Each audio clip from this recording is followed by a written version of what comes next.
রাত জাগবেন মানে তাড়াতাড়ি মরবেন, আলসার ক্যান্সার হবে নিশ্চিত। পেট ভরে খাবেন মানে তাড়াতাড়ি মরবেন।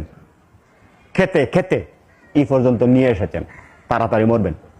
দুপুরে খেয়ে ন্যূনতম কিছু সময় আপনি বিশ্রাম নিচ্ছেন না, ঘুমুচ্ছেন না, তাড়াতাড়ি মরবেন। শারীরিক পরিশ্রম করছেন না, তাড়াতাড়ি মরবেন।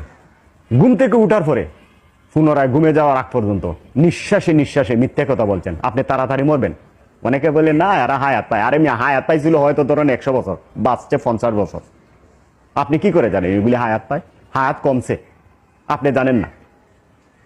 বেশি বেশি সমালোচনা করছেন, গীবত করছেন, পরনিন্দা করছেন, তাড়াতাড়ি মরে যাবেন। খাওয়ার পরে 2 গ্লাস 3 গ্লাস পানি খাচ্ছেন, তাড়াতাড়ি মরবেন। খাওয়ার সাথে সাথে ফল খাচ্ছেন, ফল এনার্জি পাওয়ার জন্য, তাড়াতাড়ি মরবেন। ঘরে সুন্দরী রমণী থাকার পরেও, একটা হালাল স্ত্রী থাকার পরেও অন্য জায়গায় আকাম কুহাম করছেন, তাড়াতাড়ি মরবেন। গরম পানি খাবেন।